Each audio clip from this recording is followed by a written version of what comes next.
क्या माधव, आपको अपने दाऊ को दंडित करवाते हुए तनिक भी लज्जा नहीं आती? इसमें लज्जा की क्या बात है रुक्मिणी? दाऊ को माँ से दंडित कराने में और चोरी करके माखन खाने में परम आनंद आता है। अरे वाह, चोरी करे आप और दंड भुगते दाऊ। माखन चोर तो आप पहले से ही थे, अब झूठ भी बोलने लग गए। रुक्मिणी, तो क्या तुम मुझे चोर और झूठा कह रही हो? देखो रुक्मिणी, मैं मैया से कोई असत्य नहीं कह रहा था। अच्छा, तो आपने मैया से कोई असत्य नहीं कहा, तो फिर माखन खाने के बाद आपने दाऊ और अन्य बालकों की शिकायत क्यों की? रुक्मिणी, मैंने तुमसे पहले भी कहा था ना कि सारे गोकुलवासी मुझ में और मैं उनमें बसता हूं। और जब मैंने माखन खाया तो पेट मेरा नहीं, दाऊ और सभी ग्वालों का भरा था। और यही सत्य है रुक्मिणी। आपसे तर्क करने जितनी तीक्ष्ण बुद्धि तो नहीं है माधव मेरे पास। चलो मैं मान लेती हूँ कि आप सत्य कह रहे हैं, लेकिन मेरे समझ में एक बात नहीं आ रही है कि आप जानते थे कि वत्सासुर आपके समीप आ रहा है, परंतु उस समय आप गोकुल वासियों को अपनी लीला दिखा रहे हैं, जबकि आप जानते थे कि वो बहुत ही भयानक दैत्य था। आपको तो उसका सामना करने की तैयारी करनी चाहिए थी। सत्य कहा रुक्मिणी, वत्सासुर भयानक था और पिछले सभी दैत्यों में वो सबसे अधिक शक्तिशाली था और वो गोकुल के बहुत समीप आ चुका था। किंतु उसका काल अब भी बहुत दूर था और तब तक मुझे और भी कार्य निपटाने थे रुक्मिणी। परंतु माधव, ऐसे समय में आपको और क्या कार्य करने की सूझ रही थी?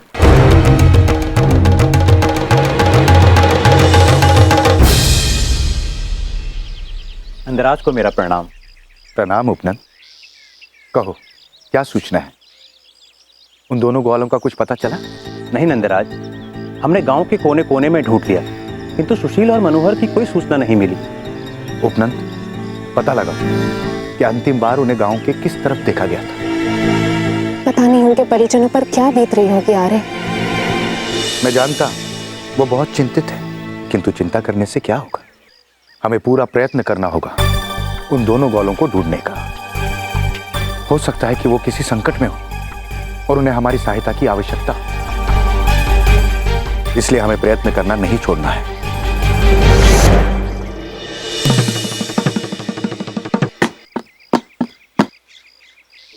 सुनो सुनो सुनो, आज यहाँ एक बहुत बड़े विदूषक आने वाले हैं, जिन्होंने जंगल में वर्षों तक घोर तपस्या की है और अलौकिक शक्तियां प्राप्त की हैं।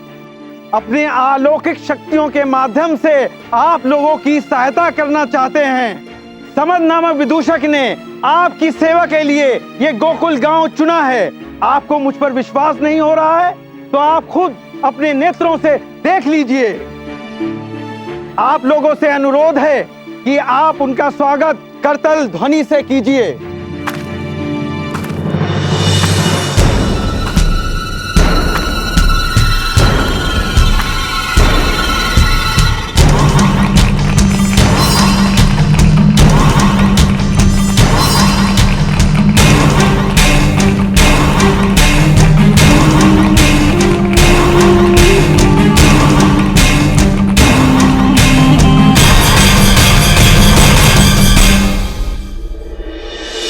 ये कोई साधारण व्यक्ति नहीं है, इनकी शक्तियां अद्भुत हैं। कोई यहां से नहीं हिलेगा। ये विदूषक समन का आदेश है। अगर उनके आदेश को किसी ने नहीं माना तो उनके चमत्कार से उसको दुख उठाना पड़ेगा।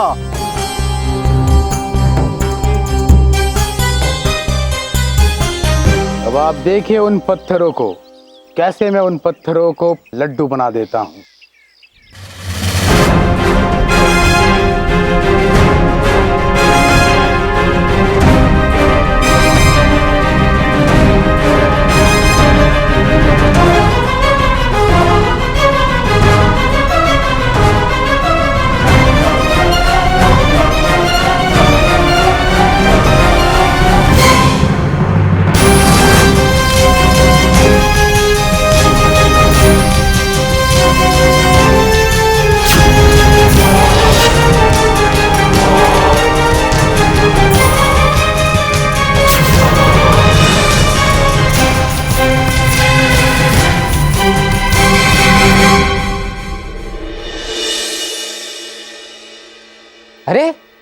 ये तो चमत्कार हो गया।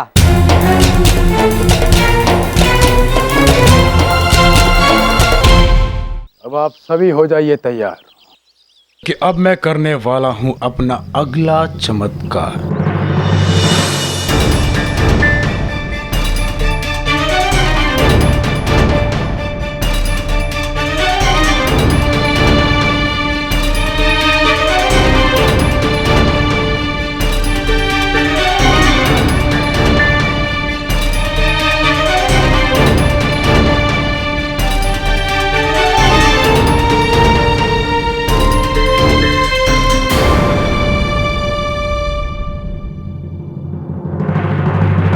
अब आप देखेंगे कि कैसे मैं अपने इस सहायक को अपने मायावी शक्ति से भूमि से वायु की तरफ ले जाऊंगा।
क्षमा कीजिए, मेरे लल्ला के कारण आप सबके मनोरंजन में बाधा है। मैं इसे घर लेकर जाती हूँ, वरना ये कोई ना कोई चंचलता करते रहेगा।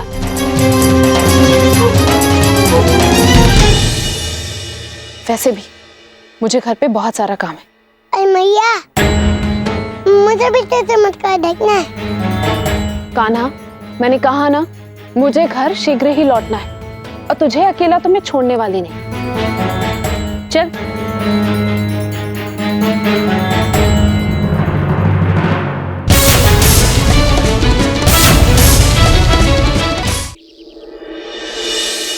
कान्हा, जाओ अपने दाऊ को प्रसाद दो।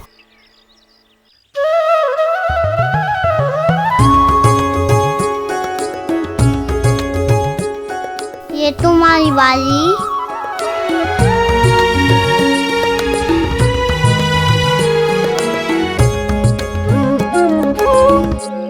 क्या दाऊ अभी तक क्या दी तुम मुझसे? पैसा भी नहीं खाया है। ये खाना बहुत स्वादिष्ट है।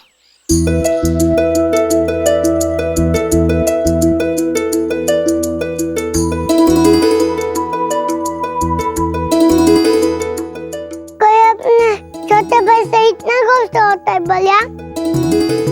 दाऊ सुनो ना।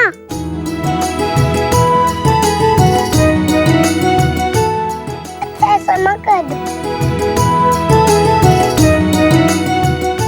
तुम्हें पता है वहाँ चौक में क्या चमत्कार किया उसने? हाँ, तुम्हें तो अच्छे से पता होगा ना। तुम भी तो ऐसे उल्लू बनाते हो हमें। तुम्हारे पास भी तो अलौकिक शक्ति है ना? नहीं, ऐसे नहीं है दाऊ।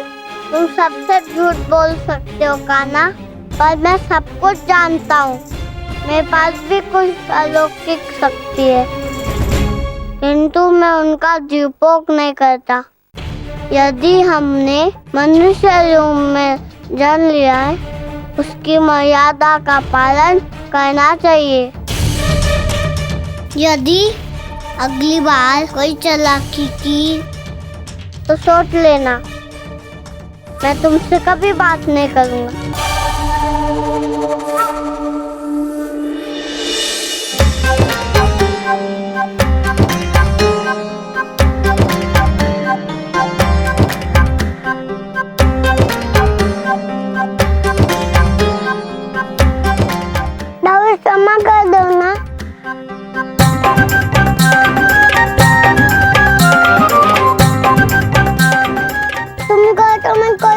कर तब दिखा दूं? क्या दाऊ अब मान भी जाओ ना? दाऊ मान जाओ ना? चोट लग गई। दाऊ तुम्हें चोट लग गई? दाऊ मैं ठीक कर देता।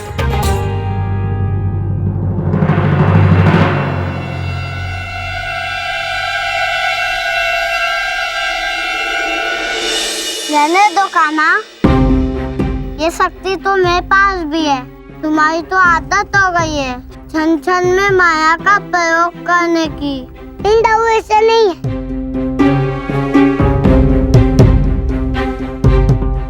क्योंकि दाऊ